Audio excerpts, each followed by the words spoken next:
चलिए शांत हो जाइए। कहाँ पर थे हम लोग? अच्छा, इलेक्ट्रॉनिक विन्यास। अच्छा, ऐसा करिए, आवाज़ आवाज़ बढ़ा दीजिए, आवाज़ बढ़ा दीजिए।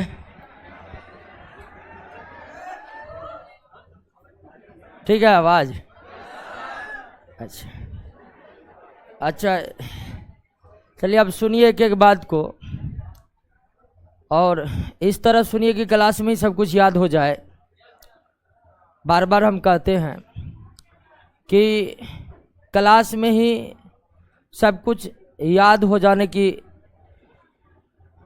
हमारी कोशिश रहेगी कि सब कुछ आपको याद हो जाए क्लास में ही। और इलेक्ट्रॉनिक विन्यास जो है ना, पढ़ लेंगे किसी दिन, नया चैप्टर पर आइए, पढ़ लेंगे किसी दिन, पढ़ लेंगे। ठीक है, अब बहुत बड़ी चीज़ नहीं है, बहुत लोग समझे भी होंगे। आइए नया चैप्टर पर आइए।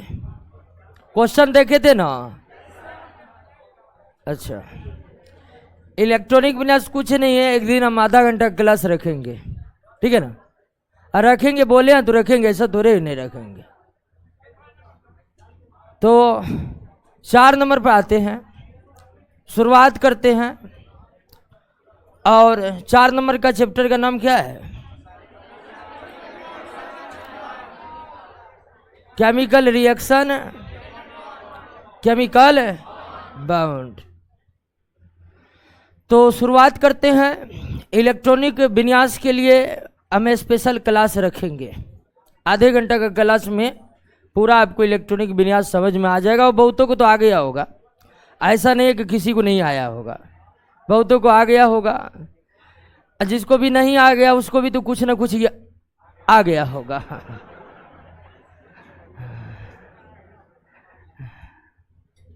और जिसको कुछ भी नहीं आया वो मतलब तय किए हुए कि नहीं आएगा हमको। क्या? अच्छा, तो शुरुआत करते हैं। 4था नंबर चैप्टर का नाम है chemical reaction and chemical bonding. जी का पंखा ऊंचा नहीं हुआ? अच्छी, पंखा इतने ऊंचा था कि इससे और ऊंचा था।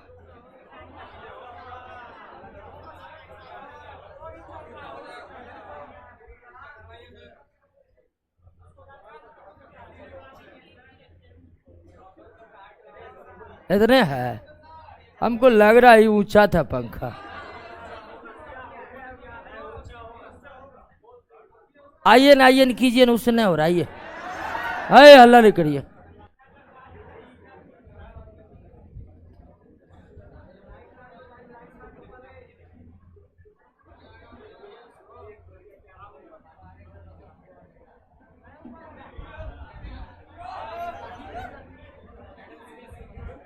इसको कांस्टेंट कीजिए।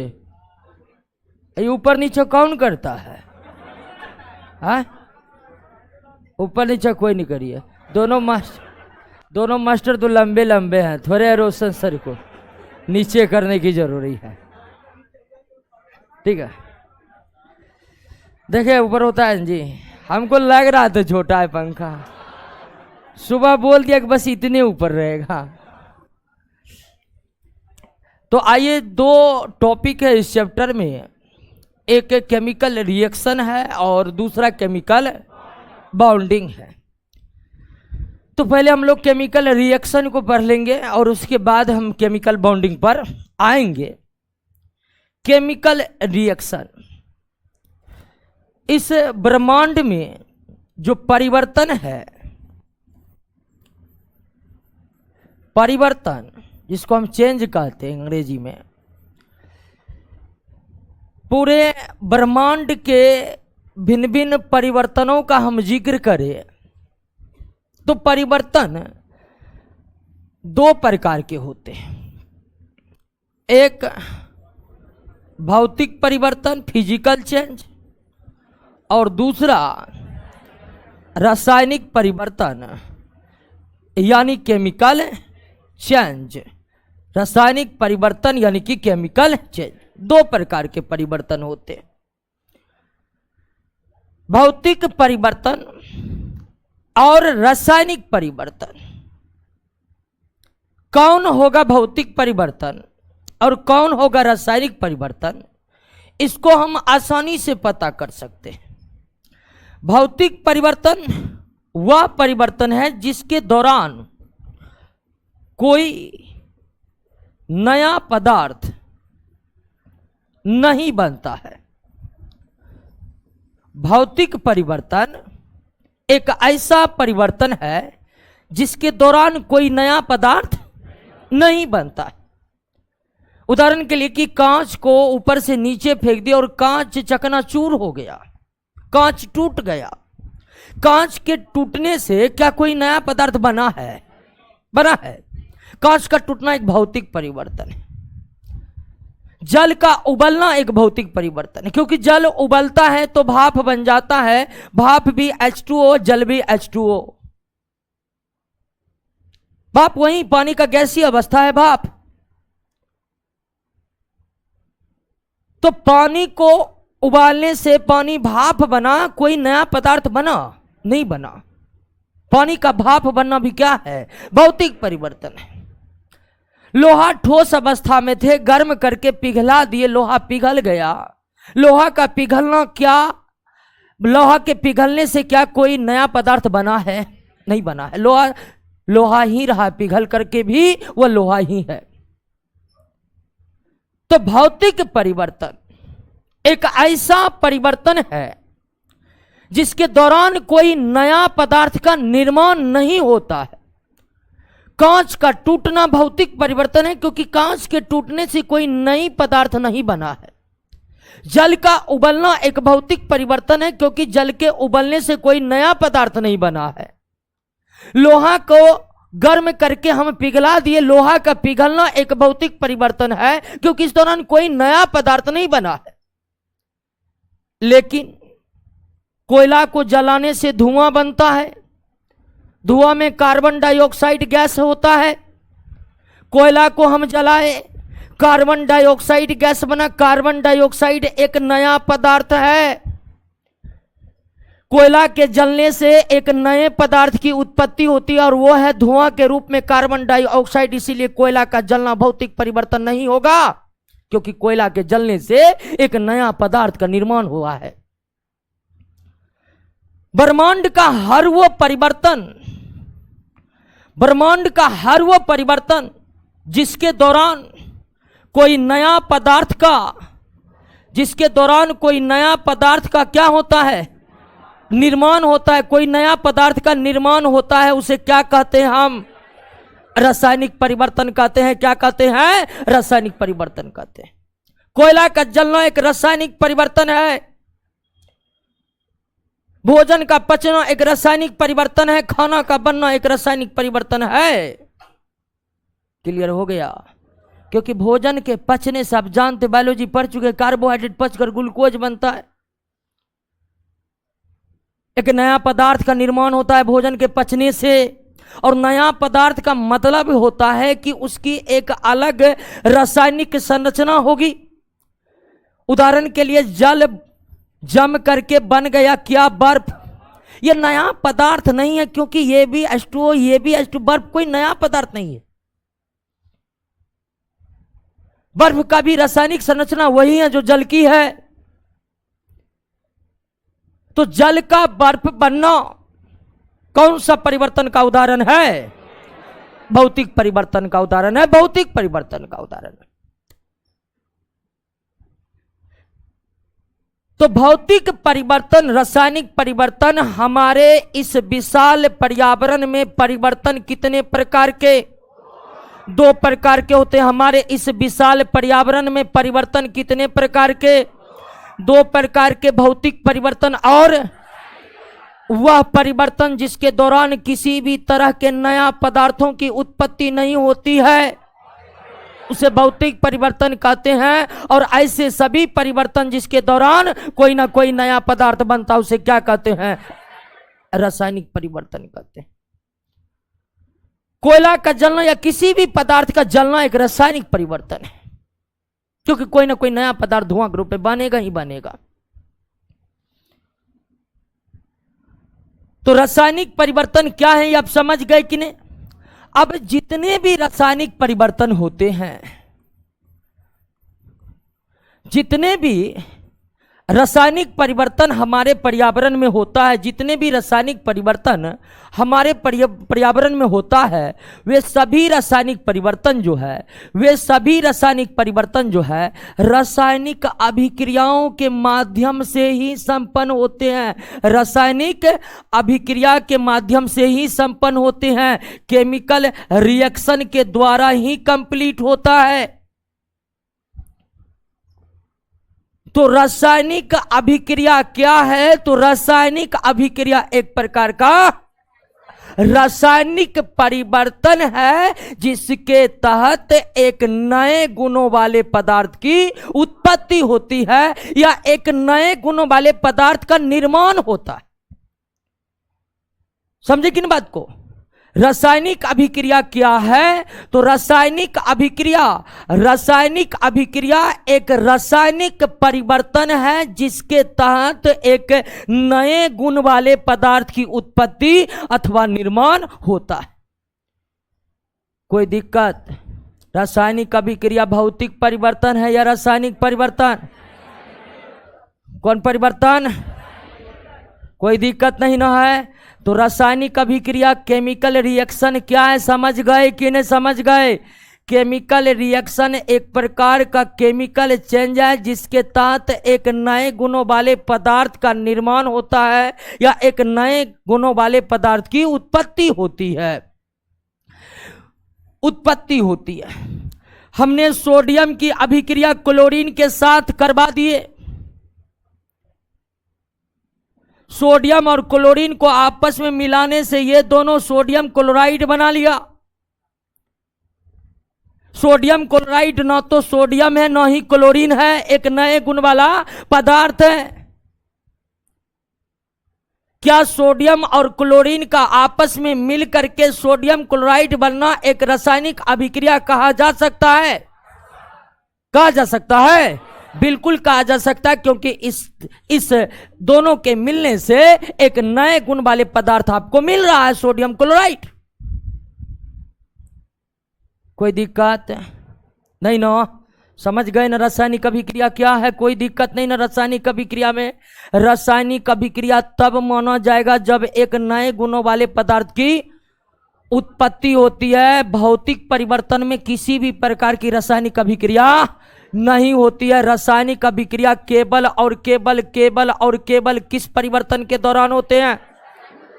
या यूं समझिए कि रासायनिक परिवर्तन बिना रासायनिक अभिक्रिया के संपन्न हो ही नहीं सकते हैं, और भौतिक परिवर्तन के दौरान रासायनिक अभिक्रिया हो ही नहीं सकता है।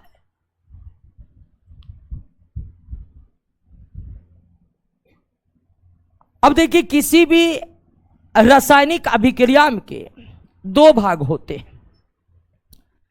किसी भी रासायनिक अभिक्रिया के कितने भाग? और किसी भी रासायनिक अभिक्रिया में भाग लेने वाले पदार्थों को दो भागों में बांटा जाता है। किसी भी रासायनिक अभिक्रिया में भाग लेने वाले पदार्थों को कितने भागों में बांटा जाता है? दो भागों में बांटा जाता है। किसी भी रासायनिक अभिक्रिया में भाग लेने वाले पदार्थों को दो भागों में बांटा जाता है। दो भागों में बांटा जाता है। एक है आपका रिएक्टेंट,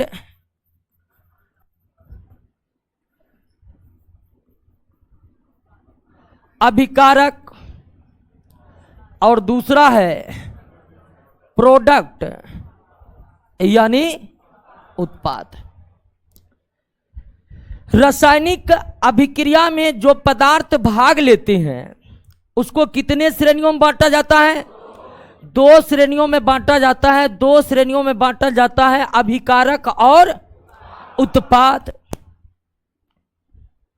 अभिकारक और उत्पाद, और ये क्या है? बहुत आसान है। कार्बन का ऑक्सीजन के साथ रिएक्शन जब हम कराते हैं ना, अभिक्रिया कराते हैं ना, कार्बन डाई ऑक्साइड बनता है। कार्बन डाइऑक्साइड बनता है। सोडियम क्लोराइड के विलयन में सोडियम क्लोराइड के विलयन में अगर सिल्वर नाइट्रेट को गिरा दीजिएगा, सोडियम क्लोराइड के विलयन में अगर सिल्वर नाइट्रेट को हम गिरा देंगे तो बनता है सोडियम नाइट्रेट और सिल्वर क्लोराइड। तो दो अभिक्रिया आपके सामने में है। इन दोनों अभिक्रिया में ये वाला जो पार्ट है ये आपका क्या है, रिएक्टेंट है। ये आपका क्या है, रिएक्टेंट, अभिकारक। और ये दोनों इधर जो है ये आपका ये क्या है, ये आपका क्या है, प्रोडक्ट है। क्या है, प्रोडक्ट। तो रासायनिक अभिक्रिया में जो पदार्थ भाग लेते हैं उसको दो भागों में डिवाइड किया जाता है, अभिकारक तथा उत्पाद। अभिकारक तथा उत्पाद कौन होगा? अभिकारक तो जो रासायनिक अभिक्रिया में भाग लेते हैं वही क्या कहलाते हैं? जो रासायनिक अभिक्रिया में भाग लेते हैं वही क्या कहलाते हैं? और रासायनिक अभिक्रिया के दौरान नए गुणों वाले पदार्थ का निर्माण होता है। नए गुणों वाले पदार्थ का निर्माण होता है। जो नए गुणों वाले पदार्थ का निर्माण होता है उसे क्या कहते हैं? उत्पाद। अभिकारक एक भी हो सकता है, दो भी हो सकता है, दो से अधिक भी हो सकता है। अभिकारक एक भी हो सकता है, ऐसा नहीं कि अभिकारक होने के लिए कम से कम दो पदार्थ चाहिए। अभिकारक एक भी हो सकता है। आप कैल्शियम कार्बोनेट को गर्म कीजिए, गर्म करने के बाद बनेगा कैल्शियम ऑक्साइड और कार्बन डाइऑक्साइड। यहां पर आपका रिएक्टेंट अभिकारक कितना? एक। अब प्रोडक्ट बन रहा है कितना? दो। तो रासायनिक अभिक्रिया में जो पदार्थ भाग लेते हैं वो रिएक्टेंट कहलाते हैं, अभिकारक कहलाते हैं। रासायनिक अभिक्रिया के दौरान नए गुणों वाले पदार्थ का जो निर्माण होता है, नए गुणों वाले पदार्थ का जो निर्माण होता है वो उत्पाद कहलाते हैं। अभिकारक, किसी भी रासायनिक अभिक्रिया में अभिकारकों की संख्या एक भी हो सकता है, दो भी हो सकता है, दो से अधिक भी हो सकता है। किसी भी रासायनिक अभिक्रिया में उत्पादों की भी संख्या एक हो सकता है, दो हो सकता है, दो से अधिक हो सकता है। क्लियर हो गया? समझ में आ गया आपको? कोई दिक्कत नहीं ना? रासायनिक अभिक्रिया क्या है? तो हर प्रकार का रासायनिक परिवर्तन ही रासायनिक अभिक्रिया, या वह परिवर्तन जिसके दौरान नए प्रकार के पदार्थों का निर्माण होता है उसे हम रासायनिक अभिक्रिया कहते हैं। रासायनिक अभिक्रिया में भाग लेने वाले पदार्थ को अभिकारक कहते हैं। रासायनिक अभिक्रिया में बनने वाले पदार्थों को उत्पाद कहते हैं। और रासायनिक अभिक्रियाओं का महत्व, रासायनिक अभिक्रिया जो है इसका महत्व इस पर्यावरण के लिए बहुत ज्यादा है दोस्तों। आप ये मत समझिएगा कि रासायनिक अभिक्रिया केवल केमिस्ट्री के लैब में ही जाकर संपन्न होते हैं। रासायनिक अभिक्रिया हमारे चारों तरफ लगातार संपन्न हो रही है। आकाश में बिजली चमकता है तब रासायनिक अभिक्रिया होता है, जब बारिश होती है तब रासायनिक अभिक्रिया होता है। खुद हमारे शरीर में भोजन का पचना रासायनिक अभिक्रियाओं के तहत होता है।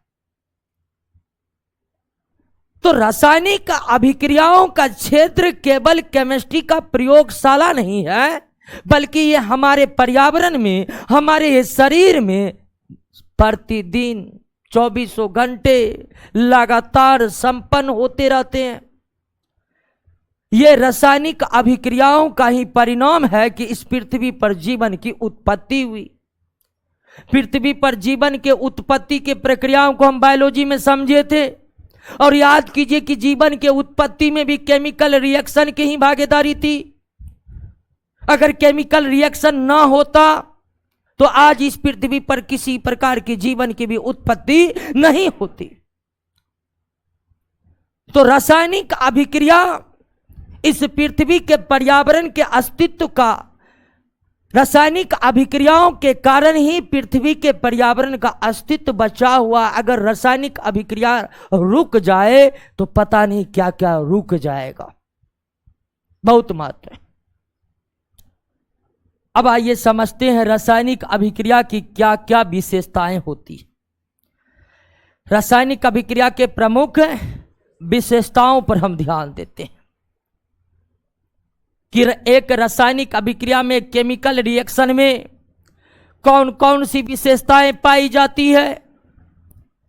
तो सबसे पहली विशेषता तो यही याद रखना है कि रासायनिक अभिक्रिया सारे के सारे रासायनिक अभिक्रिया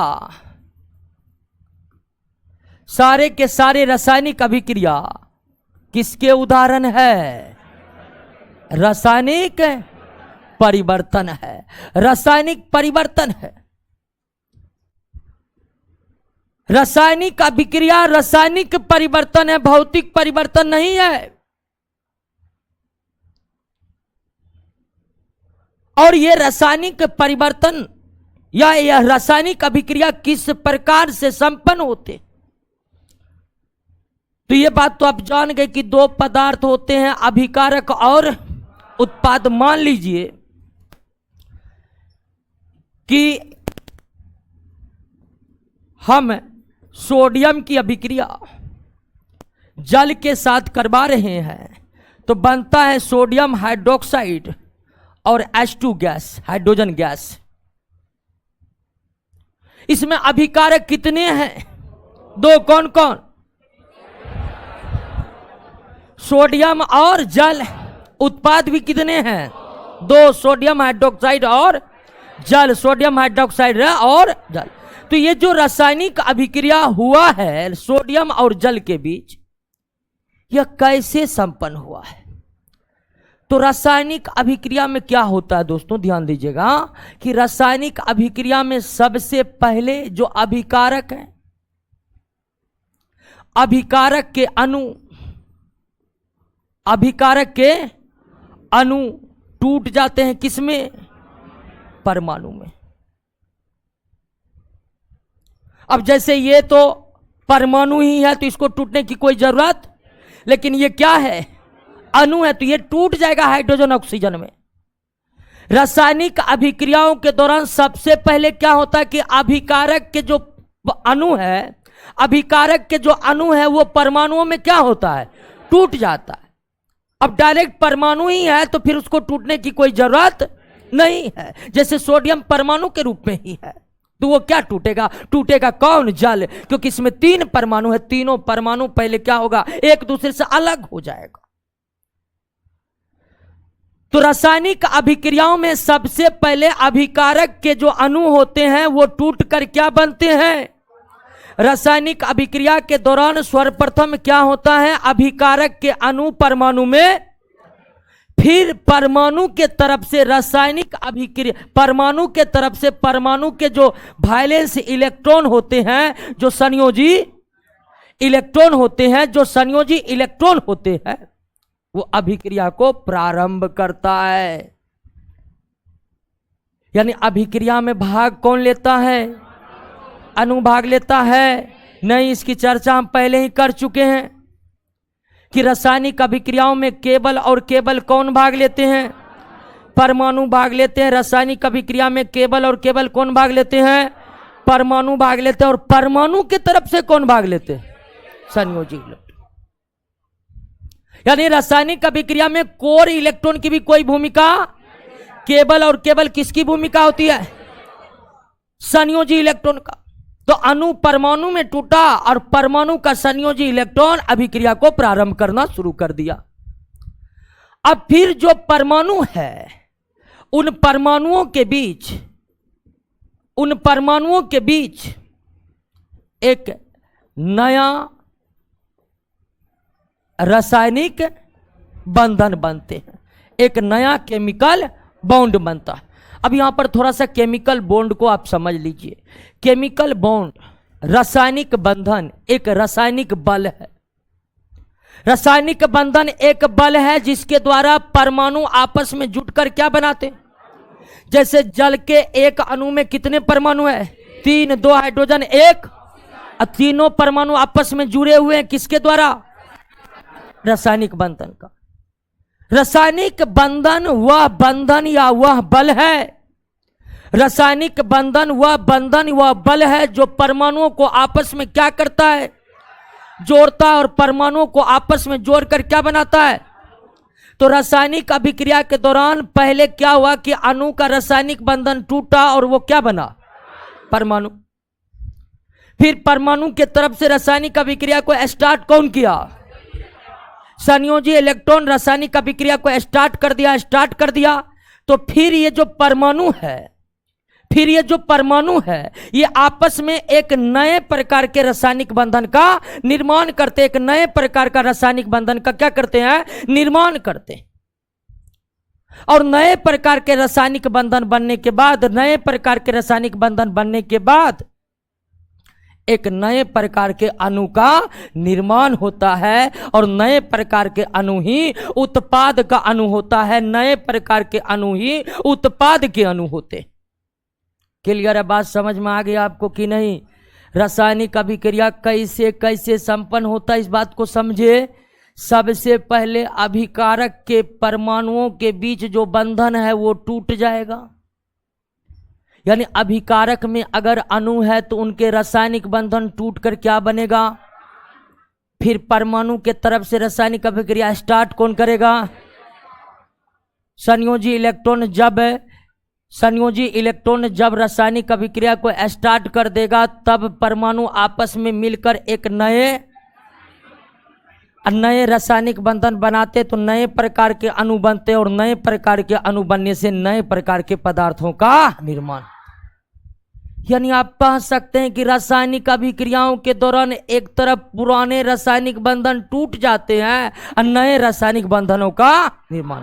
अब देख रहे हैं ना कि इस रासायनिक अभिक्रिया में जल के बीच जो रासायनिक बंधन है वो टूटा है, और सोडियम ऑक्सीजन हाइड्रोजन के बीच एक नए रासायनिक बंधनों का क्या हुआ है।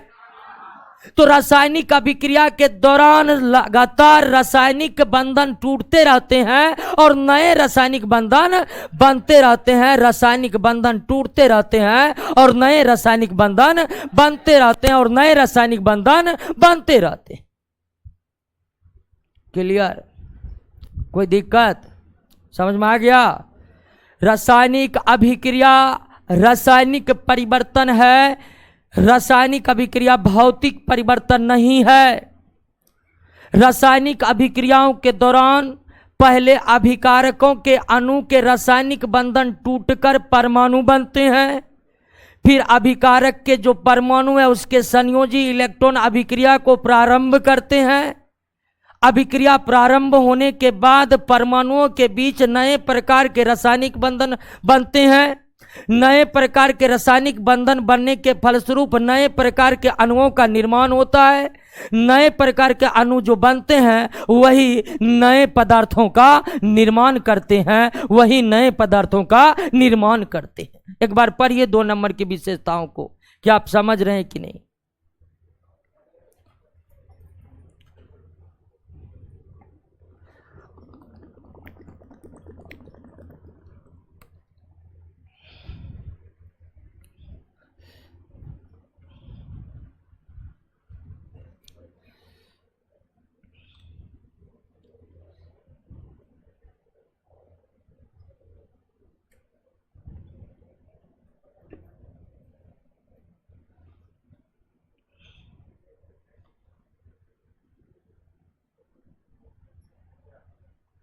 क्लियर, समझ में आ गया ना।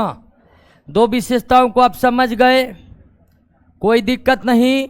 रासायनिक अभिक्रिया किस प्रकार का परिवर्तन है, रासायनिक परिवर्तन है। रासायनिक अभिक्रियाओं के दौरान पहले रासायनिक बंधन टूटते हैं किसका, अभिकारकों का, और एक रासायनिक बंधन बनते हैं किनके बीच, उत्पाद के परमाणुओं के बीच।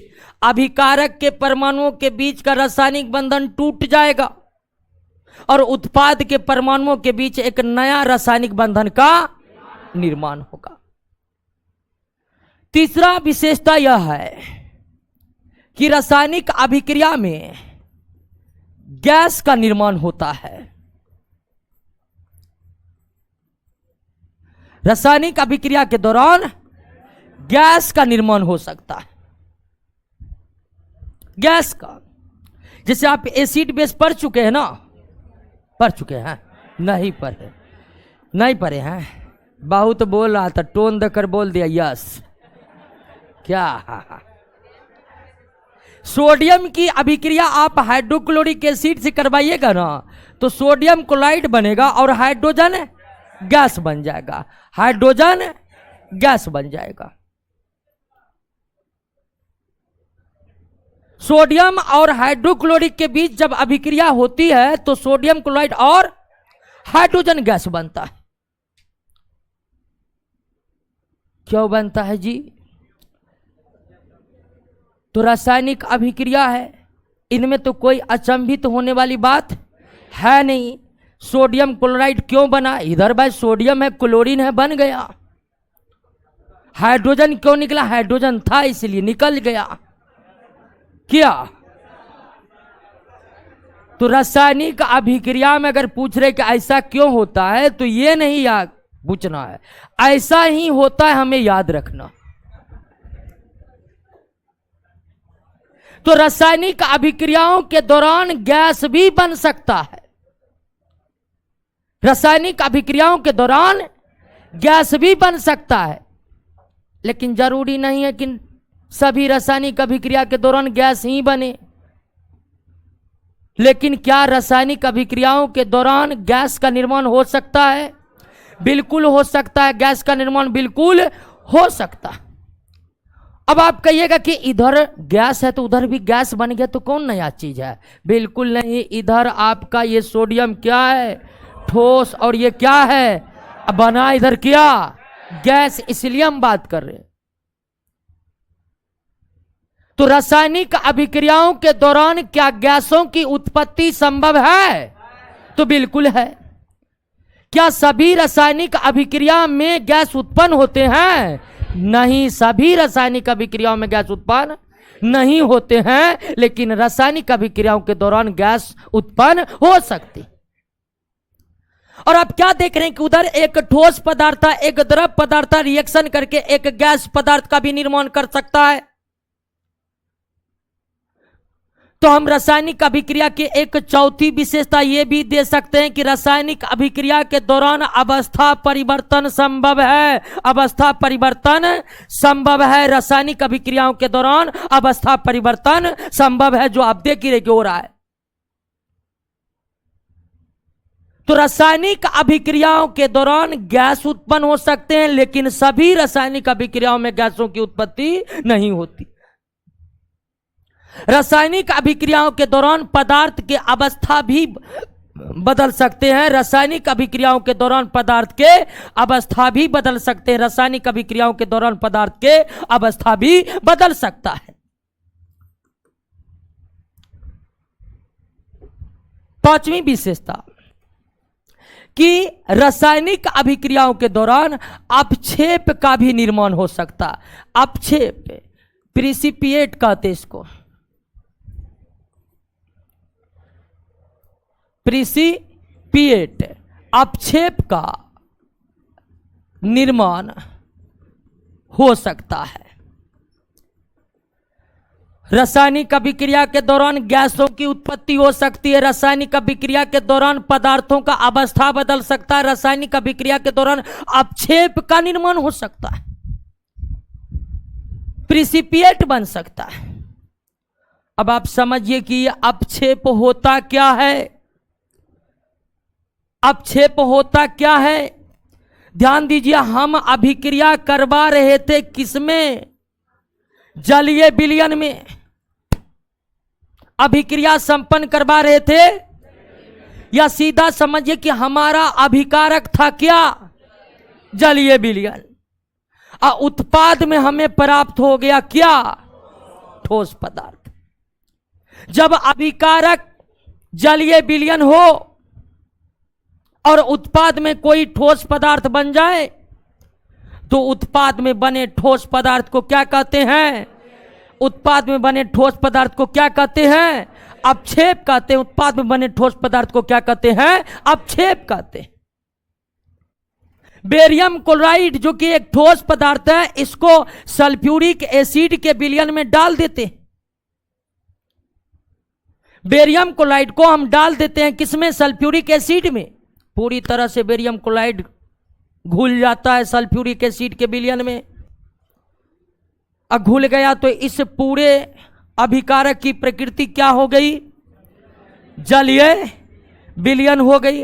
लेकिन अब घुलकर जब रासायनिक अभिक्रिया शुरुआत होता है तो बनता है बेरियम सल्फेट और बनता है हाइड्रोक्लोरिक अम्ल। ये बेरियम सल्फेट अपक्षेप होता है क्योंकि ये बेरियम सल्फेट क्या बन जाता है? ठोस बन जाता है।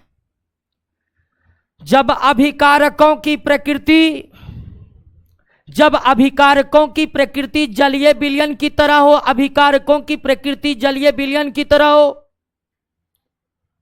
और उत्पाद क्या बन जाए? ठोस बन जाए, तब उत्पाद में बने ठोस पदार्थ को हम क्या कहते हैं?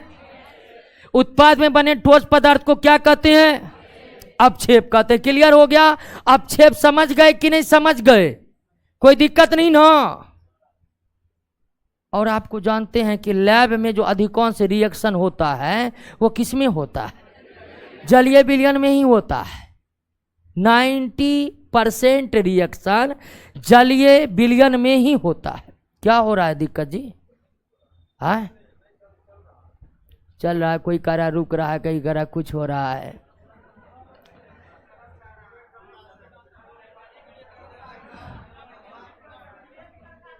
अब हम तय करके जो होगा सो होगा, हमको पढ़ाना है। क्या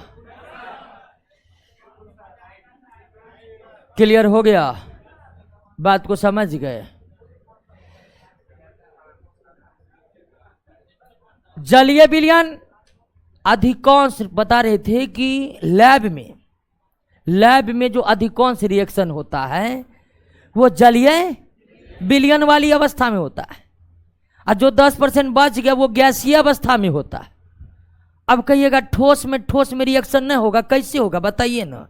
2 ठोस लाएंगे या सटा देंगे रिएक्शन हो जाएगा? नहीं। रिएक्शन होने के लिए जरूरी है कि अभिकारक के परमाणु आपस में टकराए, अभिकारक के परमाणु आपस में टकराए। और अभिकारक का परमाणु आपस में टकराए तो मान लीजिए कि 2 ठोस पदार्थ को आप ले आए हैं, 2 ठोस पदार्थ को ले आए हैं, इधर ले आए हैं, इधर ले आए, और इसको मान लीजिए ए है ये बी है, दोनों को सटा दीजिएगा तो आगे का परमाणु ही न सटेगा, इधर का परमाणु को पता होना कि कुछ हो रहा है। इसीलिए अभिकारकों की प्रकृति लैब में जो रिएक्शन संपन्न होते हैं या इंडस्ट्रियल लेवल पर भी उद्योगों में जो रासायनिक अभिक्रियाएं संपन्न करवाए जाते हैं उसमें 90% रासायनिक अभिक्रिया जलीय विलयन में संपन्न होता है। अशेष जो 10% बच गया वो गैसीय अवस्था में होता है क्योंकि 2 ठोस को सटा देने पर रिएक्शन संभव नहीं है। अब एक कारण के अपक्षेप को फिर से समझाइए। व्हाट इज दिस अपक्षेप का इन समझ रहे हैं? अपक्षेप कहने का मतलब है कि हमारा अभिकारक क्या है? जलीय विलयन है। अब कहिएगा ये जलीय विलयन क्या होता है? तो आपके पास जल था, जल में अभिकारक को डाल दिए, वो बेचारा घुल गया और घुल करके रिएक्शन स्टार्ट मारा। तो आप जल लिए और जल में डाल दिए क्या? H2SO4, बेरियम क्लोराइड डाल दिए जल में घुल गया तो वो क्या बन गया? तो अब आपका अभिकारक की प्रकृति क्या हो गई? तो अभिकारक जलीय विलयन हो और उत्पाद कोई ठोस पदार्थ बन जाए तब उसे हम क्या कहते हैं? अपक्षेप कहते हैं। तो अपक्षेप उत्पाद में बने ठोस पदार्थों को कहते हैं। क्लियर?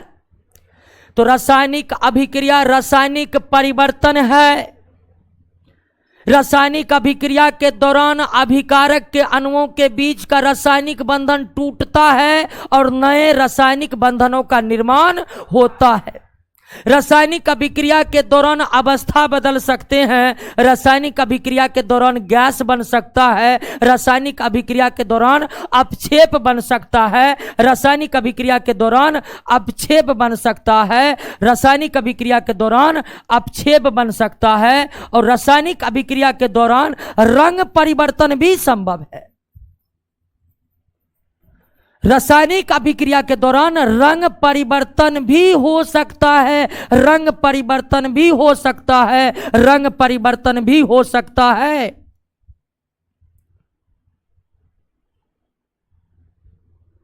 उदाहरण के लिए कि आपने फेरस सल्फेट की अभिक्रिया किससे करवा रहे हैं? सोडियम क्लोराइड के जलीय विलयन से। सोडियम क्लोराइड के जलीय आप इन दोनों का क्या बना लिए हैं? जलीय विलयन। जलीय विलयन मतलब जल में डाल दिए, घुल गया, विलयन बन गया। फेरस सल्फेट को नमक के घोल में डालकर बना लिए क्या? आप जानते हैं कि फेरस सल्फेट की उपस्थिति में इस जलीय विलयन का रंग कैसा होगा? हरा होगा। क्यों? तो फेरस सल्फेट हरे रंग का होता है। फेरस सल्फेट का रंग हरे रंग का होता है, इसीलिए इन दोनों को मिलाकर अगर आप जलीय विलयन बनाइएगा तो जलीय विलयन का रंग कैसा होगा? हरा होगा। लेकिन जानते हैं इनके बीच जब रिएक्शन होता है, इनके बीच जब रिएक्शन होता है तो बनता है फेरिक क्लोराइड और बनता है सोडियम सल्फेट। ये सब कैसे होता है आगे आपको पता चल जाएगा जब रिएक्शन का प्रकार पढ़ेंगे, ठीक है ना। अभी आपको मालूम हो जाएगा कि ये कैसे हो गया। तो कैसे नहीं हो गया हमको याद है, तो हमको पता है कि ऐसे ही होता है।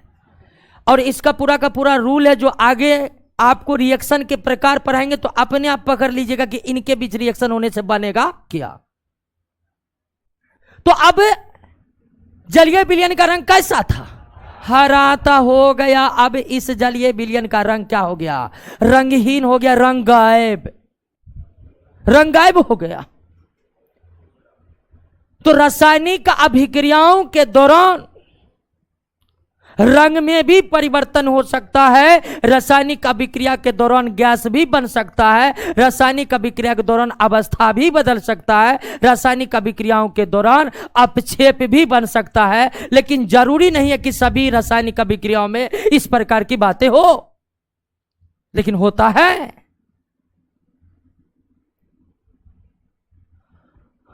अगली विशेषता,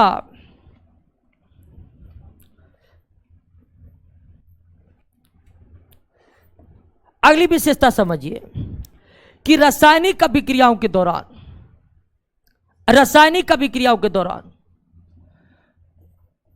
ऊष्मा परिवर्तन होता है। या तो ऊष्मा अवशोषित होती है या ऊष्मा उत्सर्जित होती है। रासायनिक अभिक्रिया जब भी होगा ऊष्मा परिवर्तन होगा ही होगा। और अब तक आप पढ़ रहे थे ना कि अपक्षेप बनते हैं लेकिन सभी रासायनिक अभिक्रिया में नहीं, गैस बनते हैं लेकिन सभी रासायनिक अभिक्रिया में नहीं, रंग बदलते हैं सभी रासायनिक अभिक्रियाओं में नहीं, अवस्था बदलते हैं लेकिन सभी रासायनिक अभिक्रिया में नहीं। लेकिन ऊष्मा परिवर्तन होता है प्रत्येक रासायनिक अभिक्रियाओं में। प्रत्येक रासायनिक अभिक्रिया ऊष्मा परिवर्तन के साथ संपन्न होता है। यह संभव ही नहीं कि रासायनिक अभिक्रिया ऊष्मा परिवर्तन के बिना संपन्न हो जाए। या तो रासायनिक अभिक्रिया के दौरान ऊष्मा उत्सर्जित होगा या रासायनिक अभिक्रिया के दौरान ऊष्मा अवशोषित होगा। और इस आधार पर पूरे रासायनिक अभिक्रियाओं को दो भागों में बांटा जाता है, ऊष्माक्षेपी, ऊष्माशोषी। ऊष्माक्षेपी, ऊष्माशोषी ऐसी रासायनिक अभिक्रिया जिसमें ऊष्मा अवशोषित होती है उसे ऊष्माशोषी कहते हैं। और ऐसी रासायनिक अभिक्रिया जिसमें ऊष्मा उत्सर्जित होती है उसे ऊष्माक्षेपी कहते हैं। तो रासायनिक अभिक्रिया बिना ऊष्मा परिवर्तन के संपन्न हो ही नहीं सकते हैं। रासायनिक अभिक्रिया बिना ऊष्मा परिवर्तन के संपन्न हो ही नहीं सकता है।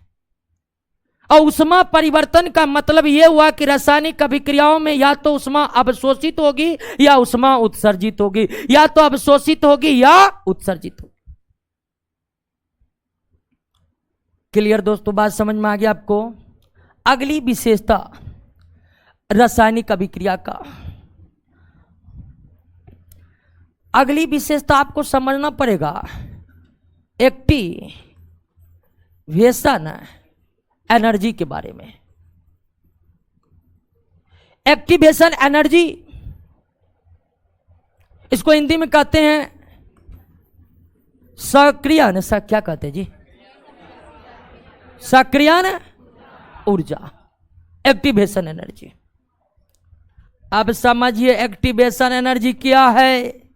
देखिए कोई भी रिएक्शन स्टार्ट होने के लिए सब रिएक्शन में कौन भाग लेते, परमाणु। अब परमाणु की तरफ से उसका संयोजी इलेक्ट्रॉन, ये बात तो हम जान रहे हैं कि रासायनिक अभिक्रियाओं में कौन भाग लेते हैं, परमाणु भाग लेते हैं, और परमाणु के तरफ से संयोजी इलेक्ट्रॉन भाग लेते हैं, परमाणु के तरफ से संयोजी इलेक्ट्रॉन भाग लेते हैं। अब आप ध्यान दीजिए, कोई भी रासायनिक अभिक्रिया स्टार्ट होगा, कोई भी रासायनिक अभिक्रिया स्टार्ट होगा तो कुछ स्टार्ट होगा तो पहले जरूरी है कि परमाणु उत्तेजित हो जाए। जैसे कार्बन का ही रिएक्शन ऑक्सीजन से होगा तो कार्बन डाइऑक्साइड बनेगा, लेकिन इस रिएक्शन के लिए पहले जरूरी है कि कार्बन और ऑक्सीजन दोनों का परमाणु उत्तेजित हो। उत्तेजित, यहां हम रिएक्शन करेंगे, इधर ऑक्सीजन कहेगा हम भी करेंगे, तो उत्तेजित होना जरूरी। अब आप कहिएगा ये तो हम जानते, परमाणु उत्तेजित ही होता, अस्थायी होता ही नहीं है। परमाणु तो पहले से उत्तेजित है, तो अब कितना उत्तेजित किया जाएगा। बिल्कुल पहले से उत्तेजित होता है, परमाणु की प्रकृति ही उत्तेजित होने वाली है, वो अस्थायी ही रहते हैं, लेकिन फिर भी और उत्तेजित करना पड़ेगा। ये जो कह देंगे कि कार्बन रखल है, इधर ऑक्सीजन फेंकेंगे हम, इधर कार्बन डाइऑक्साइड निकलेगा, संभव नहीं है। इसके लिए आपको परमाणु को उत्तेजित करना पड़ेगा, परमाणु को उत्तेजित। अब कहिएगा परमाणु को उत्तेजित हम कैसे करेंगे, ऊष्मा देकर। ऊष्मा देने की प्रक्रिया को क्या कहते हैं, गर्म करना कहते हैं। गर्म करने का क्या मतलब होता है, ऊष्मा देना। ठंडा करने का मतलब ऊष्मा निकालना। ऊष्मा देना आसान होता है, निकालना बड़ी कठिन होता है, ये बात आप जानते हैं। तो किसी भी रासायनिक अभिक्रिया को प्रारंभ करने के लिए, किसी भी रासायनिक अभिक्रिया को प्रारंभ करने के लिए शुरुआत में आपको कुछ ना कुछ ऊष्मा देनी पड़ेगी। कोई भी रासायनिक अभिक्रिया हो, कुछ ना कुछ ऊष्मा देनी पड़ेगी। ऊष्मा का वह मान जो रासायनिक अभिक्रियाओं को आरंभ करवाने के लिए देना पड़ता है, उसे उस रासायनिक अभिक्रिया का सक्रियण ऊर्जा कहते हैं, एक्टिवेशन एनर्जी कहते हैं। एक्टिवेशन एनर्जी, एनर्जी यानी कि ऊष्मा का वह मान है जो रासायनिक अभिक्रिया को प्रारंभ करने के लिए अति आवश्यक है, जो रासायनिक अभिक्रिया को प्रारंभ करने के लिए अति आवश्यक है। क्लियर है, बात समझ में आ गया कि नहीं आपको। एक्टिवेशन एनर्जी क्या है, रासायनिक अभिक्रिया के कई सारे विशेषताएं हैं, और टॉपर बनने के लिए जितनी विशेषता जाननी जरूरी है उससे ज़्यादा आप लोग जान चुके हैं। एक 7 नंबर का रहे हैं, देख लेते हैं 7 नंबर में कौन सी विशेषताएं का जिक्र किया गया है। कुछ रासायनिक अभिक्रिया में रंग परिवर्तन हो सकते हैं। रंग परिवर्तन की तो बात हम कर ही रहे दिए।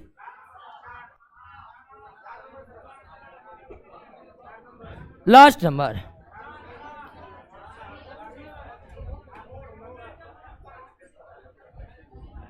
अपक्षेप बनते हैं, अवस्था परिवर्तन होता है, ऊर्जा परिवर्तन होता है, ताप परिवर्तन होता है। अब देखिए ताप और ऊष्मा में बहुत कम का अंतर है।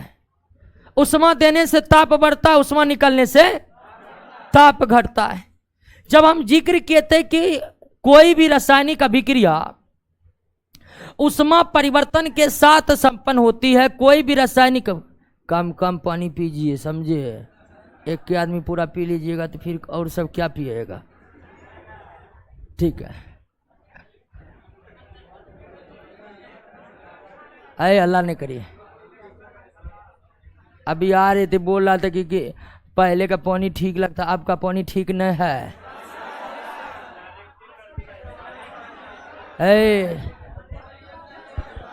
तीन तीन फिल्टर लगल है, डायरेक्ट कर दे। ठीक है, ये मिनरल वाटर इसलिए स्वाद थोड़ा चेंज है, इसमें लोहा कॉपर की मात्रा ज्यादा थोड़ा सा है। ठीक है ना। और तब हम क्या बोलते, तब बोले कि पानी पीने के लिए थोड़े लगाए हैं, तब और तन गया सर, तब काहे लगाए हैं, कल ये प्यास बुझाने के लिए लगाए हैं, प्यास बुझाइए।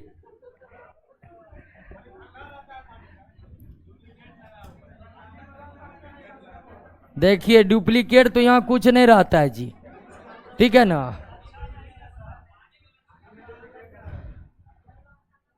क्लियर हो गया। रासायनिक अभिक्रिया की विशेषता को समझ गए, कोई दिक्कत नहीं, एक बार पुनः सुन लीजिए। रासायनिक अभिक्रिया रासायनिक परिवर्तन है। रासायनिक अभिक्रिया के दौरान अभिकारक के अणुओं के बीच के रासायनिक बंधन टूटता है और नए रासायनिक बंधनों का निर्माण होता है। यानी रासायनिक अभिक्रिया जब भी होगा तो रासायनिक बंधन टूटेगा भी, रासायनिक बंधन बनेगा भी। रासायनिक अभिक्रिया के दौरान गैसों की उत्पत्ति होती है, लेकिन सभी रासायनिक अभिक्रिया में नहीं। रासायनिक अभिक्रिया में अपक्षेप बनता है, लेकिन सभी रासायनिक अभिक्रिया में नहीं। रासायनिक अभिक्रिया के दौरान अवस्था बदल सकते हैं, लेकिन सभी रासायनिक अभिक्रिया के दौरान नहीं। रासायनिक अभिक्रिया के दौरान रंग बदल सकते हैं, लेकिन सभी रासायनिक अभिक्रिया के दौरान नहीं। रासायनिक अभिक्रिया ऊष्मा परिवर्तन के साथ संपन्न होती है और ऊष्मा परिवर्तन प्रत्येक रासायनिक अभिक्रिया में होता है। या तो ऊष्मा उत्पन्न होगा या ऊष्मा अवशोषित होगा। और ध्यान रखिएगा दोस्तों, एक्टिवेशन एनर्जी के आधार पर हम रासायनिक अभिक्रिया को ऊष्मा शोषी ऊष्मा छेपी तय नहीं कर सकते। अब देखिए ना अभी एक्टिवेशन एनर्जी कि हर रासायनिक अभिक्रिया को स्टार्ट करने के लिए, हर रासायनिक अभिक्रिया को स्टार्ट करने के लिए आपको कुछ ना कुछ ऊष्मा देना पड़ेगा, कुछ ना कुछ ऊष्मा देना पड़ेगा, ताकि परमाणु उत्तेजित होकर रासायनिक अभिक्रिया को प्रारंभ करवाए। लेकिन आप कहिएगा कि हम ऊष्मा दिए हैं तब तो यह ऊष्मा शोषी हो गया, नहीं, उस आधार पर तय नहीं होगा। वो एक्टिवेशन एनर्जी सबको देना पड़ता है। समझे कि नहीं समझे, कोई दिक्कत? तो रासायनिक अभिक्रिया समझ चुके हैं और रासायनिक अभिक्रिया की क्या विशेषताएं हैं इसको भी समझ चुके। एक बार विशेषता को देख लीजिए।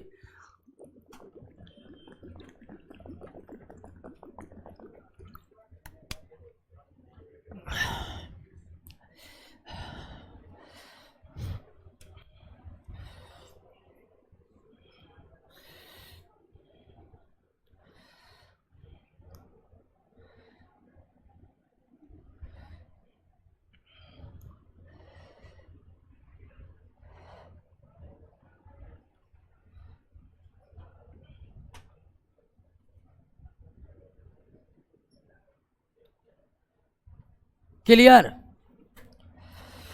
अब आइए केमिकल इक्वेशन।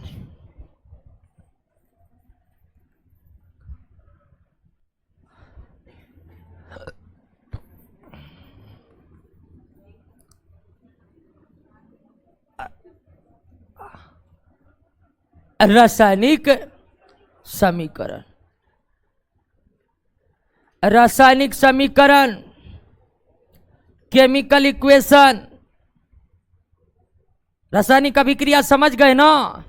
हर वो रासायनिक परिवर्तन रासायनिक अभिक्रिया है, या रासायनिक अभिक्रिया एक रासायनिक परिवर्तन है जिसके दौरान नए प्रकार के पदार्थों का निर्माण होता है। चलिए वो कह रहा कि एक उष्मा शोषी उष्मा छेपी बता दीजिए, आप बहुत दूर चले गए हैं। उष्मा शोषी उष्मा छेपी का जिक्र आगे होगा, नोट को पूरा पढ़िए कहां पर है इसका जिक्र। रासायनिक समीकरण, रासायनिक अभिक्रिया तो आप समझ चुके हैं, यह रासायनिक समीकरण है और यह भी समझाने की कोई बहुत जरूरत नहीं है, आप लोग जानते हैं कि क्या है रासायनिक समीकरण। एक रासायनिक अभिक्रिया में तत्वों के रासायनिक सूत्र और तत्वों के रासायनिक संकेत और यौगिकों के रासायनिक सूत्र। अब जानते हैं केमिस्ट्री में तत्व को रासायनिक संकेत में व्यक्त किया जाता है और यौगिक को रासायनिक सूत्र में व्यक्त किया जाता है, समान सी बात है। तो जब हम रासायनिक सूत्र और संकेतों के द्वारा एक रासायनिक अभिक्रिया को संक्षिप्त कर देते हैं तो वह संक्षिप्तीकरण क्या कहलाता है? रासायनिक समीकरण कहलाता है, केमिकल इक्वेशन कहलाता है। तो रासायनिक समीकरण रासायनिक अभिक्रिया को संक्षिप्त तरीके से बताने का एक विधि है जो पूरे विश्व में एक समान है। रासायनिक समीकरण रासायनिक अभिक्रियाओं को संक्षिप्त करने का एक सरल तरीका है जिसकी प्रक्रिया लगभग पूरे विश्व में क्या है? एक समान है। रासायनिक अभिक्रिया अलग तरह का वहीं पर है जहां केमिस्ट्री है ही नहीं, समझ रहे हैं बात को? हाँ, रासायनिक समीकरण। अब इसको एग्जाम्पल से भी समझते हैं, उसे नोट में एग्जाम्पल दिया है और निश्चित तौर पर उसको आप पढ़कर समझ गए होंगे। उदाहरण के लिए जैसे कि आप जानते हैं, जैसे हम लिखे कि पोटेशियम क्लोरेट को गर्म करने पर, पोटेशियम क्लोरेट को गर्म करने पर पोटेशियम क्लोराइड तथा ऑक्सीजन गैस बनता है। ऑक्सीजन गैस बनता है। कितना बड़ा हो गया, लिखने में भी लगता है कि 40 सेकंड लग गया होगा। लग गया जी। पोटेशियम क्लोरेट को गर्म करने पर पोटेशियम क्लोराइड और ऑक्सीजन गैस बनता है। यह एक रासायनिक अभिक्रिया और बड़ी जबरदस्त रासायनिक अभिक्रिया। आपको पता है कि प्रिस्टले ऑक्सीजन का गैस का खोज किया था, याद है? प्रिस्टले। और प्रिस्टले ने ऑक्सीजन का खोज कैसे किया था? ऐसे ही किया था, यानी पोटेशियम क्लोरेट को गर्म करके। प्रिस्टले नहीं खोज करता तो हम ही खोज करते, ठीक है? कोई भी हमसे पहले आप ही लोग खोज कर देते क्या? पोटेशियम क्लोरेट को गर्म करने पर पोटेशियम क्लोराइड और ऑक्सीजन गैस बनता है। अब ये रासायनिक अभिक्रिया तो है, लेकिन यह बताने का तरीका बहुत लेंदी नहीं हो गया? चलते हम लोग रासायनिक सूत्र का मदद लेते हैं और रासायनिक संकेत का मदद लेते हैं। पोटेशियम क्लोरेट KClO3 हो जा गर्म, हो गया गर्म और बनता है पोटेशियम क्लोराइड और एकदम एक लाइन में हो गया ना। आप ये देखकर क्या बोलिएगा? यही बोलिएगा, बोलिएगा कि नहीं बोलिएगा? तो ये आपका रासायनिक समीकरण हो गया।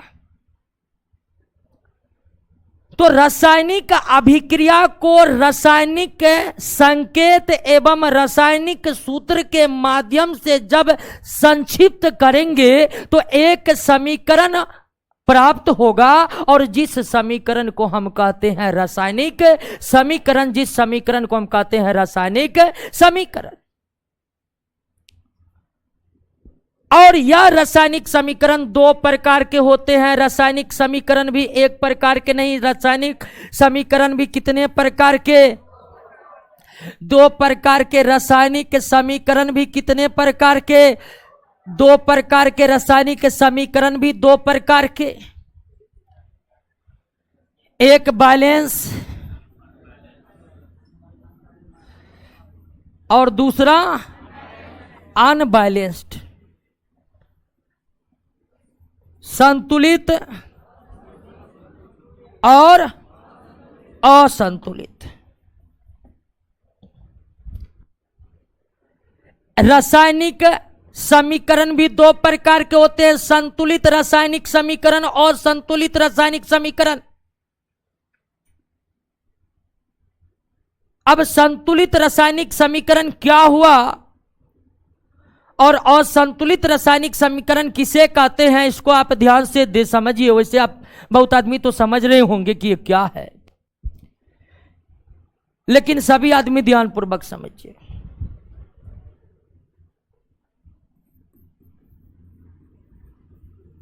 ये एक रासायनिक समीकरण है। रासायनिक समीकरण देख करके रासायनिक अभिक्रिया बोल सकते हैं? बोलिए।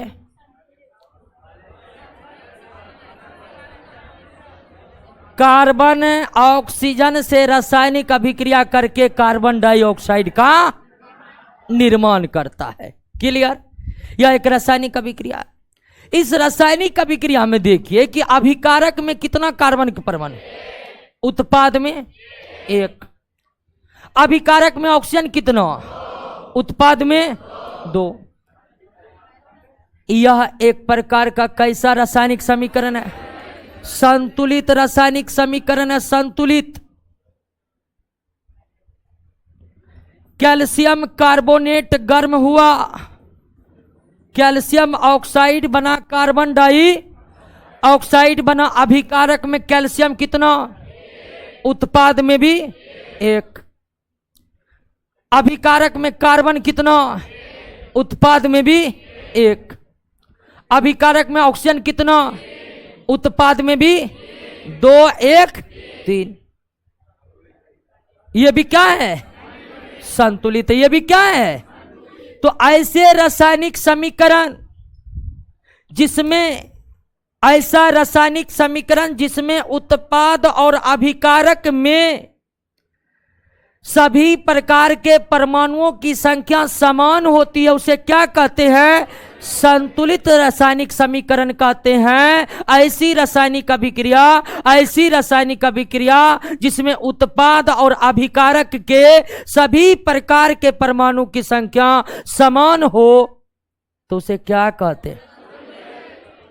यानी संतुलित रासायनिक समीकरण का मतलब है कि दोनों तरफ प्रत्येक प्रकार के परमाणु की संख्या क्या होनी चाहिए?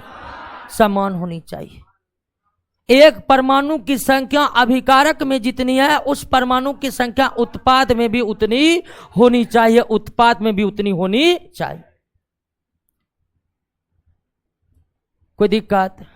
बात समझ रहे हैं? अब अगर ऐसा नहीं है तो उसे हम क्या कहेंगे? असंतुलित रासायनिक समीकरण। संतुलित रासायनिक समीकरण आप देख ही लिए, अभिकारक और उत्पाद में सभी प्रकार के परमाणु की संख्या आपस में क्या होता है? समान होता है। सभी प्रकार के परमाणु की संख्या आपस में क्या होता है? समान होता है। अगर ऐसा नहीं है तो वो समान नहीं होगा। लोहा, गर्म लोहा पर गर्म जल डालने पर बनता है लौह ऑक्साइड और मुक्त होता है हाइड्रोजन गैस।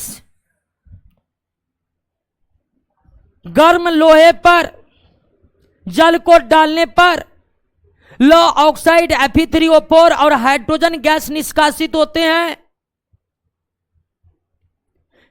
अब जो आपके सामने ये रासायनिक समीकरण है, ये क्या संतुलित है?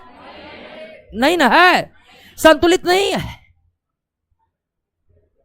क्यों संतुलित नहीं है? अभिकारक में लोहा एक, लेकिन उत्पाद में लोहा 3 परमाणु है, इसलिए संतुलित नहीं है। क्लियर हो गया? तो रासायनिक समीकरण कितने प्रकार के होते हैं? 2 प्रकार के। संतुलित रासायनिक समीकरण और असंतुलित रासायनिक समीकरण, संतुलित रासायनिक समीकरण और असंतुलित रासायनिक समीकरण।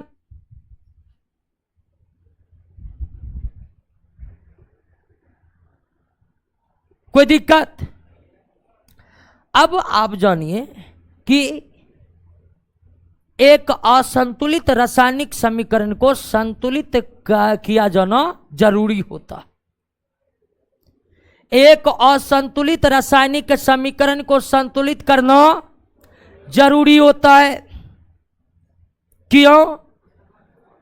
क्योंकि रासायनिक अभिक्रियाओं के दौरान द्रव्यमान संरक्षण नियम का पालन होता है। रासायनिक अभिक्रियाओं के दौरान द्रव्यमान संरक्षण नियम का पालन होता है। और द्रव्यमान संरक्षण नियम क्या कहता है कि जितना अभिकारक का द्रव्यमान होगा उतना ही द्रव्यमान उत्पादक का होगा। कोई भी रासायनिक समीकरण होगा, कोई भी रासायनिक समीकरण होगा तो वह द्रव्यमान संरक्षण नियम का पालन करेगा ही करेगा। और द्रव्यमान संरक्षण नियम यह कहता है कि जितना अभिकारक का द्रव्यमान है उतना ही द्रव्यमान किसका होगा? उत्पाद का। जितना अभिकारक का है उतना ही उत्पाद का होगा।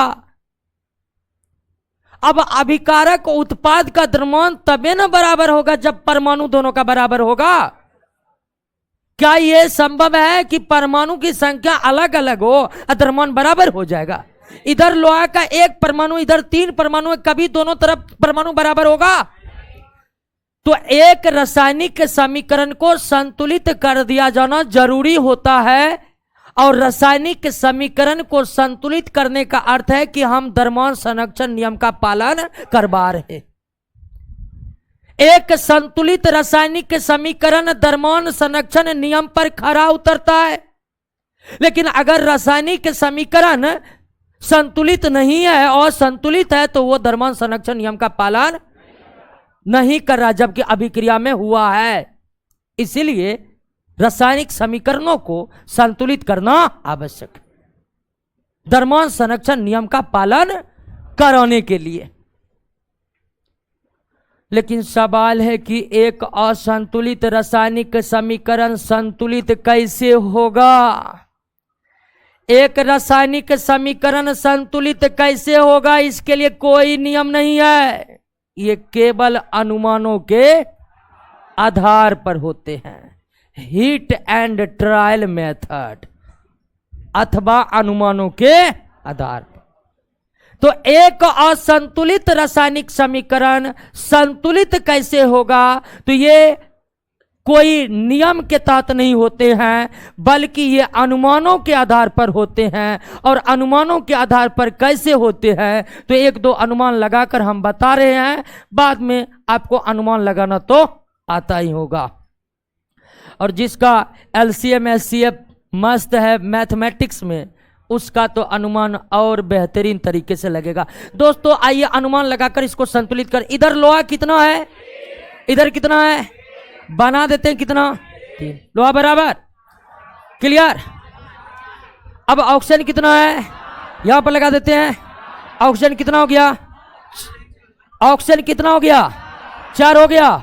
ऑक्सीजन मिल गया। अब आइए हाइड्रोजन कितना, इधर हाइड्रोजन, इधर भी क्या लगा दिए, हो गया।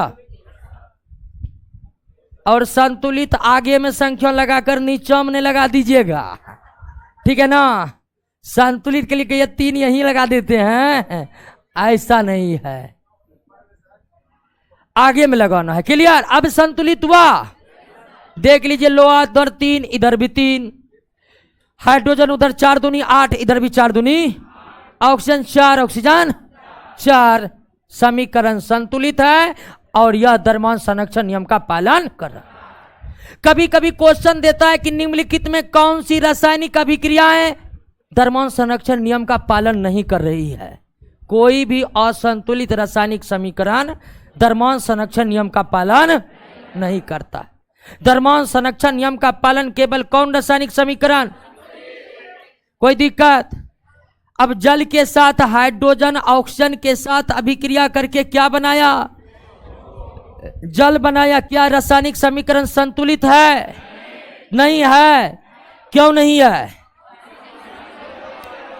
क्योंकि अभिकारक में 2 ऑक्सीजन है, उत्पाद में 1। तो पहले हम ऑक्सीजन को बना देते हैं क्या? 2, और हाइड्रोजन को बना देते हैं 4। हो गया, हो गया। ये अनुमानों के आधार पर, अनुमानों के आधार पर ही होता है। अब आप अनुमान लगा लीजिएगा नो, नहीं तो इस चैप्टर में रिएक्शन पर रिएक्शन है। क्या इतना रिएक्शन है, इतना रिएक्शन है कि एकदम पूरा प्रैक्टिस हो जाएगा संतुलित और संतुलित करने का। क्लियर हो गया? क्या जी नोट किधर है? दरोगे की तैयारी करते हैं? है, लग रहा है मैट्रिक पास करके आई, बहुत बच्चा लग रही है। हल्ला क्या करते? ग्रेजुएशन हो गया जी? है कि पार्ट 1 2 में है?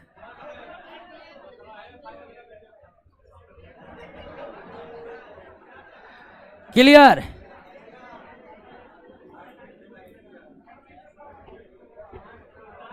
आइए दोस्तों, रासायनिक समीकरण समझ गए।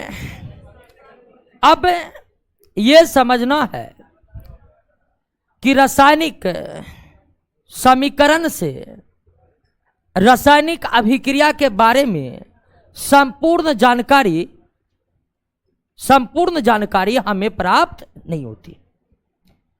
अब ये समझ गए कि रासायनिक अभिक्रियाओं को संक्षिप्तीकरण करेंगे तो रासायनिक समीकरण प्राप्त होगा। एक रासायनिक समीकरण के माध्यम से, एक रासायनिक समीकरण के माध्यम से रासायनिक अभिक्रियाओं के बारे में संपूर्ण जानकारी हासिल नहीं की जा सकती। रासायनिक समीकरण के द्वारा क्या रासायनिक अभिक्रियाओं के संबंध में सारी तत्वों को जानना संभव है? तो उत्तर है नहीं। रासायनिक अभिक्रिया के द्वारा, रासायनिक समीकरण के द्वारा, कोई भी रासायनिक समीकरण के द्वारा हमें अभिक्रिया के संबंध में कुछ जानकारी मिलती है और कुछ जानकारी नहीं मिलती। कुछ जानकारी मिलती है, कुछ जानकारी नहीं मिलती है। तो अब यही समझना है कि रासायनिक समीकरण रासायनिक अभिक्रिया के संबंध में क्या जानकारी दे सकता और क्या नहीं मिलता है। तो रासायनिक अभिक्रिया के दौरान क्या क्या जानकारी मिलती है? तो आपके पास एक रसायन, जैसे हम एक रासायनिक अभिक्रिया लिख दिए हैं, मैग्नीशियम ने ऑक्सीजन के साथ अभिक्रिया करके मैग्नीशियम ऑक्साइड बना। बैलेंस कर सकते हैं? कर दीजिए। हो गया। यह एक रासायनिक समीकरण है। इस रासायनिक समीकरण के द्वारा आपको क्या क्या पता चलता? पहली बात पता चलता है कि अभिकारक तथा उत्पाद कौन कौन है, यह पता चल जाता है। रासायनिक अभिक्रिया के द्वारा हमें यह पता चल जाता है कि अभिकारक कौन है, उत्पाद कौन है। यह हम देख रहे कि मैग्नीशियम और ऑक्सीजन अभिकारक है और मैग्नीशियम ऑक्साइड उत्पाद है। एक जानकारी मिल गया। दूसरी जानकारी हमें मिलता है अभिकारक तथा उत्पाद का संकेत एवं सूत्र। संकेत एवं सूत्र। रासायनिक समीकरण के द्वारा अभिकारक तथा उत्पाद कौन है यह पता चल जाता है। रासायनिक अभिक्रिया के दौरान अभिकारक तथा उत्पाद के संकेत और सूत्र का भी पता चल जाता। हम जान गए कि मैग्नीशियम का संकेत Mg है।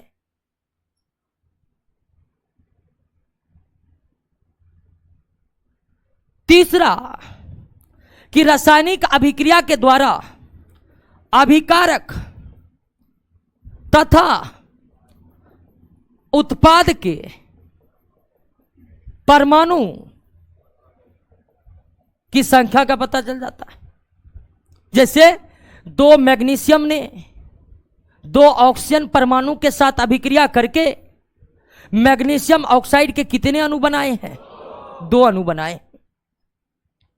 परमाणु की संख्या का पता चला कि नहीं चला? क्या रासायनिक समीकरण के द्वारा अभिकारक और उत्पाद की जानकारी मिल सकती है? मिल सकती है।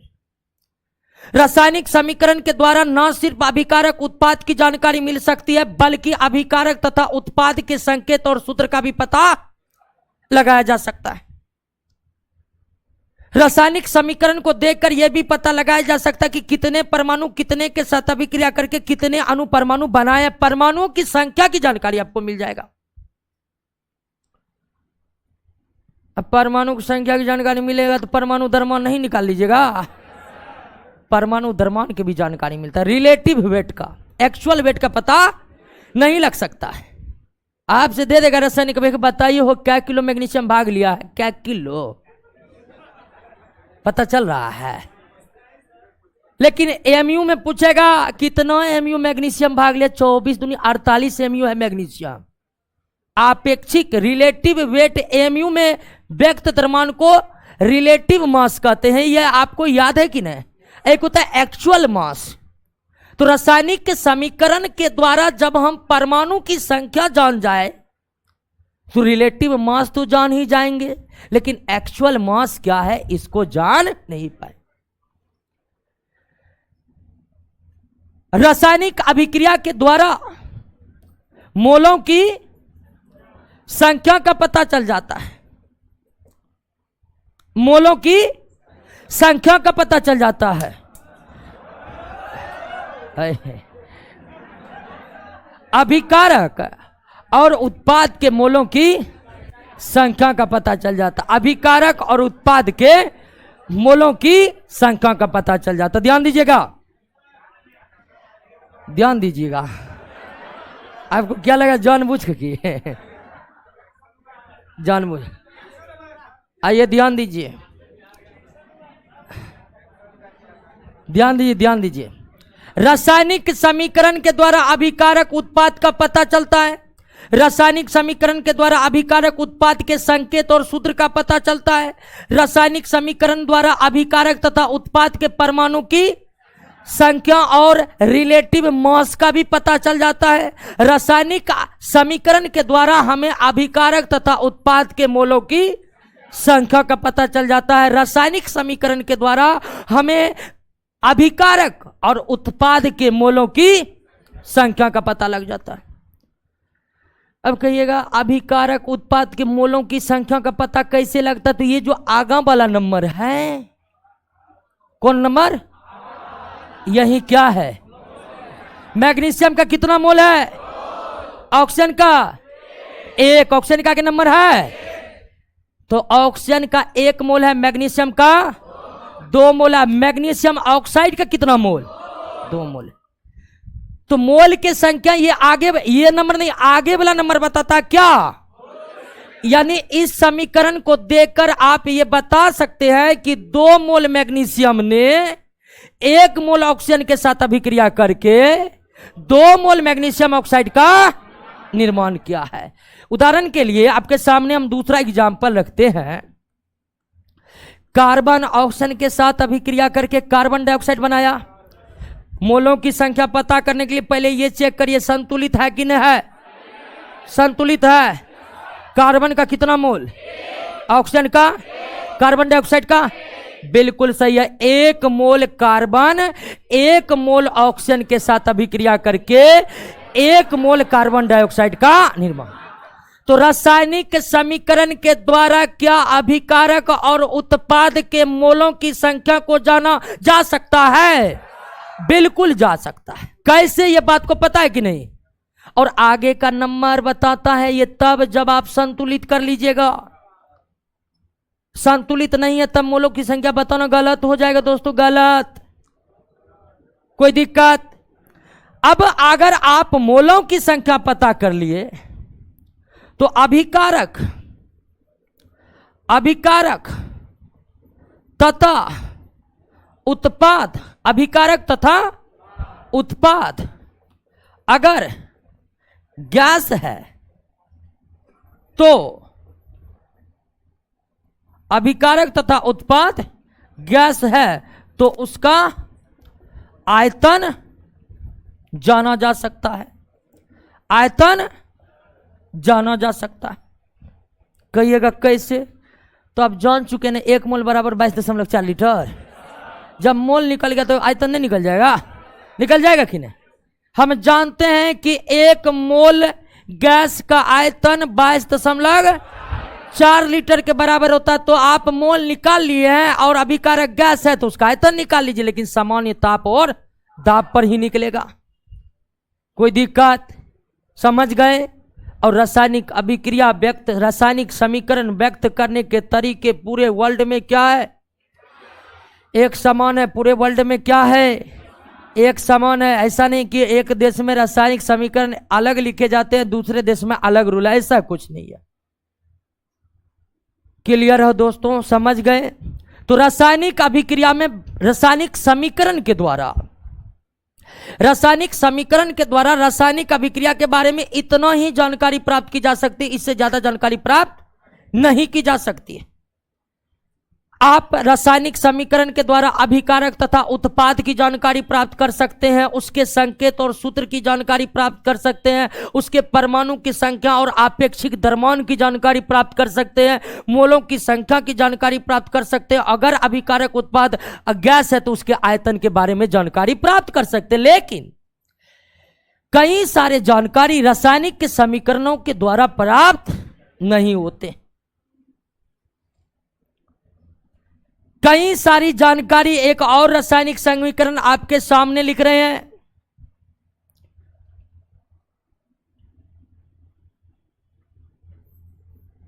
H2S हाइड्रोजन सल्फाइड की अभिक्रिया जिंक से करवाने पर जिंक सल्फाइड बनता है और हाइड्रोजन गैस मुक्त होता है।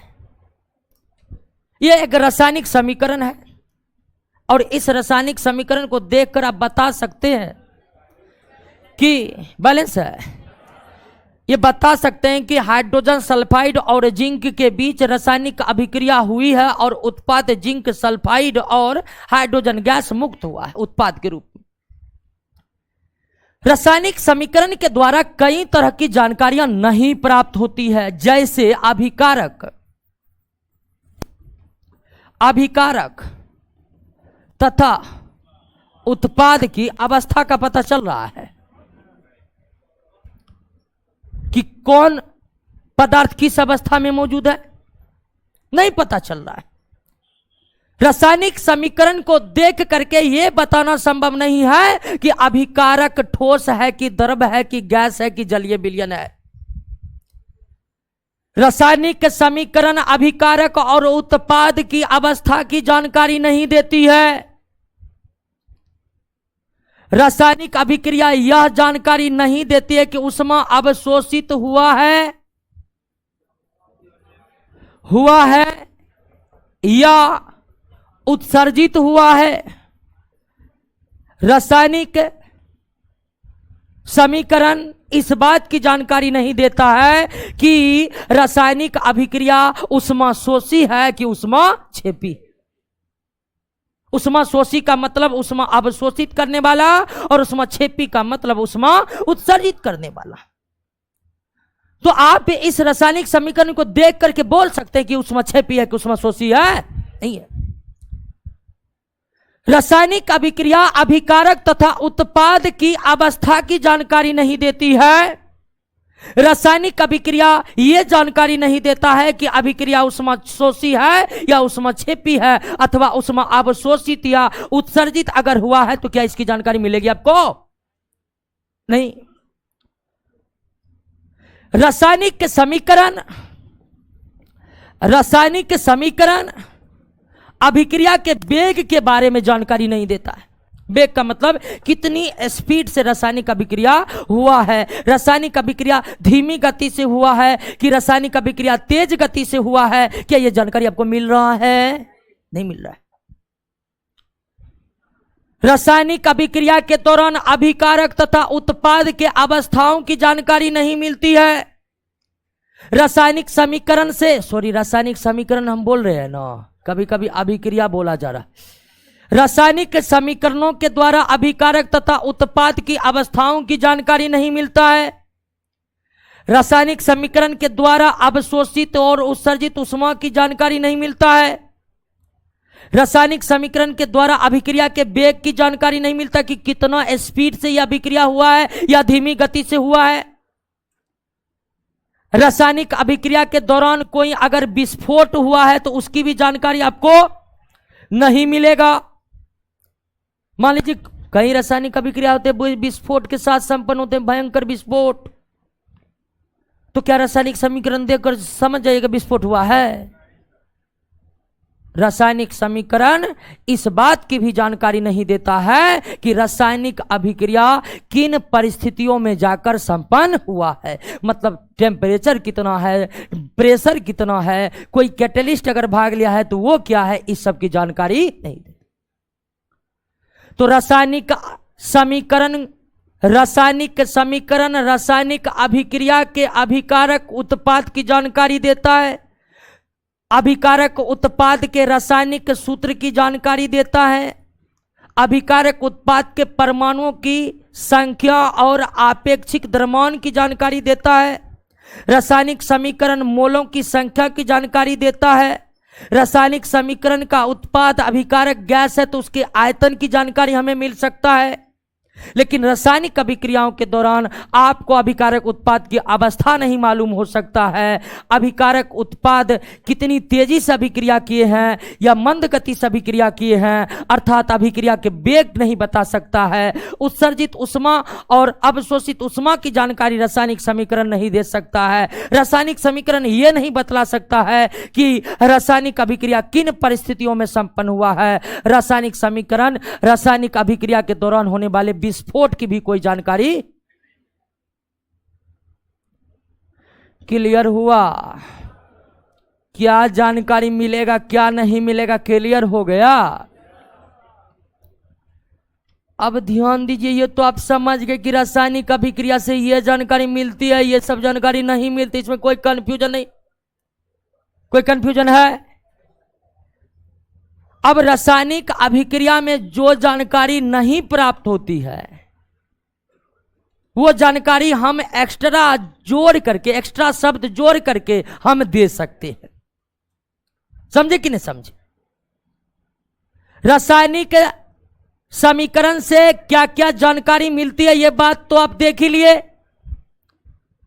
लेकिन रासायनिक अभिक्रिया में जो जानकारी नहीं मिलती है उस जानकारी को संकेत के रूप में जोड़कर बताया जा सकता।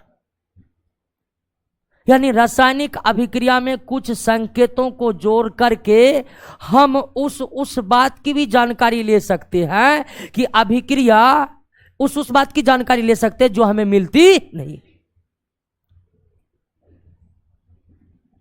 उदाहरण के लिए सोडियम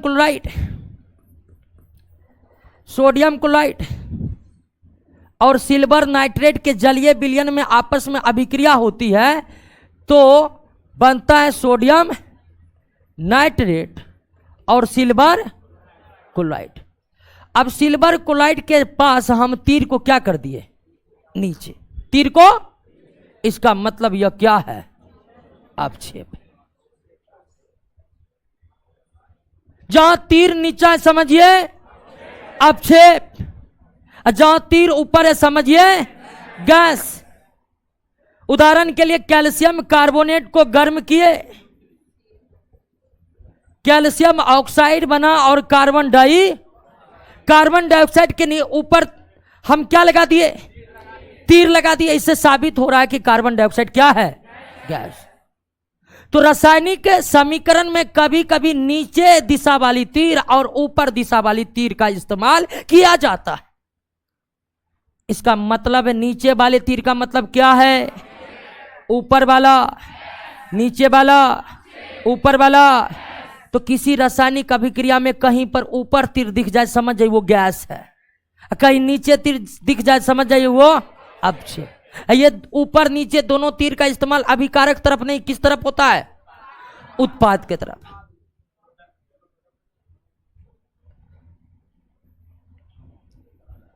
क्लियर? अब ध्यान दीजिए कि अगर उष्मा शोषी उष्मा छेपी बताना है तो इसके लिए क्या किया जाता है? तो उष्मा छेपी अगर बताना है, जैसे कि कैल्शियम ऑक्साइड यानी चूना को जल में डालने पर कैल्शियम हाइड्रोक्साइड बनता है। कैल्शियम, ये अभिक्रिया उष्मा छेपी होती है। तो समीकरण में अगर उष्मा छेपी बताना हो तो उत्पाद में क्या लिख दीजिए? प्लस उष्मा। अगर रासायनिक समीकरण के उत्पाद में प्लस क्या लिखा हुआ है तो इसका मतलब ये उष्मा छेपी है। और वहीं अभिकारक में अगर सोडियम परऑक्साइड प्लस उष्मा जल और ऑक्सीजन, अभिकारक में उष्मा जोड़ दिया तो मतलब यह अभिक्रिया उष्मा शोषी है, और उत्पाद में उष्मा जुड़ा हुआ है तो यह अभिक्रिया उष्मा छेपी। तो उष्मा प्लस करके हम अभिक्रिया को उष्मा छेपी उष्मा शोषी के रूप में दर्शा सकते हैं। अगर अभिकारक में प्लस उष्मा लगा हुआ है तो अभिक्रिया क्या है? उष्मा शोषी। अगर उत्पाद में प्लस उष्मा है तो अभिक्रिया उष्मा छेपी। तो हम रासायनिक समीकरण में तीर ऊपर नीचे करके अपक्षेप और गैस की जानकारी दे सकते हैं। अभिकारक में उष्मा जोड़कर उष्मा शोषी होने की जानकारी दे सकते हैं। उत्पाद में प्लस उष्मा जोड़कर हम उष्मा छेपी होने की जानकारी दे सकते हैं। रासायनिक समीकरण में अवस्था को बताने के लिए S का इस्तेमाल किया जाता है सॉलिड, G का इस्तेमाल किया जाता है गैस, L का इस्तेमाल किया जाता है लिक्विड, AQ का इस्तेमाल किया जाता है जलीय विलयन। आप ये देखे थे कि रासायनिक अभिक्रिया में अवस्था रासायनिक समीकरण के द्वारा अभिकारक और उत्पाद के अवस्थाओं की जानकारी नहीं मिल सकती है, लेकिन इन शब्दों का इस्तेमाल करके हम अवस्था की भी जानकारी दे सकते।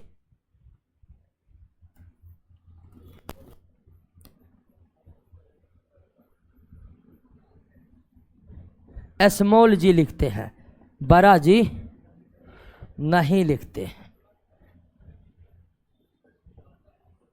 क्लियर? या यहां भी जी लिख दीजिए, खेल समाप्त, तीर ऊपर नहीं करना पड़ेगा। तो यहां पर लगा है एस का मतलब कार्बन क्या है? ऑक्सीजन के आगे गैस मतलब गैस क्या है? वहीं अगर लिक्विड है तो नीचे में क्या लिख देंगे? एल। तो SgLAQ लिख करके हम अवस्था को भी बता सकते, तीर ऊपर नीचे करके गैस अपक्षेप की जानकारी दे सकते हैं, अभिकारक में उष्मा जोड़कर हम उष्मा शोषी की जानकारी दे सकते हैं, उत्पाद में उष्मा जोड़कर उष्मा छेपी की जानकारी दे सकते हैं। और अगर कैटेलिस्ट बताना है और कितना टेम्परेचर पर रासायनिक अभिक्रिया हुआ है तो उसको तीर के ऊपर नीचे हम लिख सकते हैं। जैसे देखिए अंतिम नंबर वाला कैसे तीर के ऊपर नीचे कैटेलिस्ट और दाब का जिक्र किया गया है।